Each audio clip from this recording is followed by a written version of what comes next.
दोस्तों, नीलावंती ग्रंथ के रचयिता मुंशी भवानीदास है, जिन्होंने इस ग्रंथ को सन 1733 में लिखा था। इस ग्रंथ में तंत्र मंत्र, समुद्र विज्ञान, रोग निदान, आयुर्वेद, वास्तु, ज्योतिष, दैवज्ञान, यात्रा, रत्न निपुणता और अन्य विषयों के बारे में जानकारी मिलती है। नीलावंती ग्रंथ को एक राजा को समर्पित किया गया था, जिसका नाम नीलज था और इसी कारण इस ग्रंथ का नाम नीलावंती रखा गया था। यह एक ऐसा ग्रंथ है जिससे आप काल के ज्ञाता बन सकते हैं, लेकिन इस ग्रंथ को अभी तक कोई भी मनुष्य पूरा सुलझा नहीं पाया है।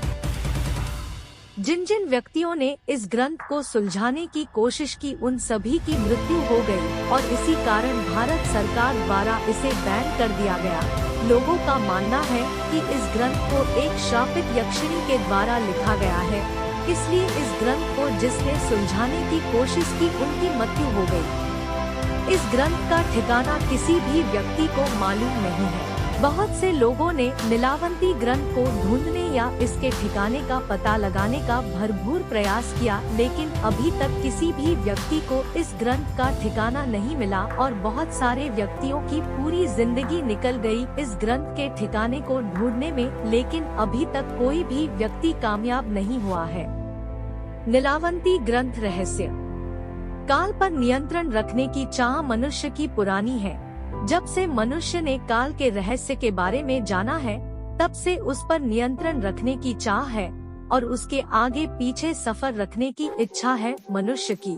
काल को हम समय कह सकते हैं। यह एक बहुत ही पेचीदा चीज है। अगर समय के साथ थोड़ी सी भी छेड़छाड़ होती है, तो वह पूरे इतिहास को बदल देती है। अगर आपने इतिहास बदलने की कोशिश की और कुछ घटनाओं को बदला, तो पूरा इतिहास ही बदल जाएगा, लेकिन यह संभव नहीं है।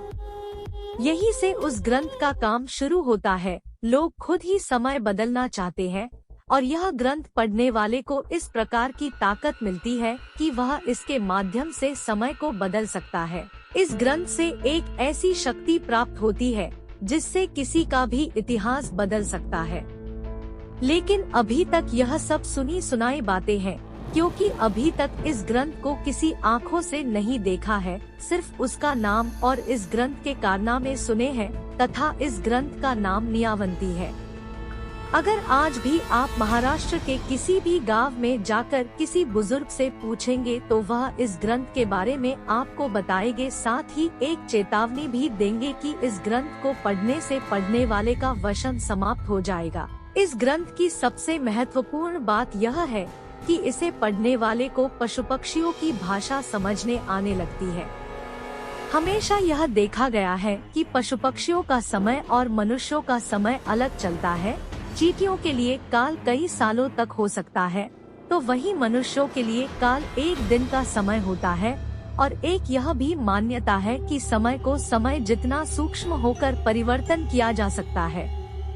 लेकिन यह बात उस समय की है तब यह ग्रंथ मिल जाए और उसे पढ़ने की सही कला से परिचित हो जाए, क्योंकि यह ग्रंथ किसी मानवीय लिपि में नहीं है, बल्कि पैशाप लिपि में लिखा हुआ है। पैशाप लिपि के बारे में जानकारी रखने वाला कोई भी मनुष्य इस धरती पर अभी जीवित नहीं है।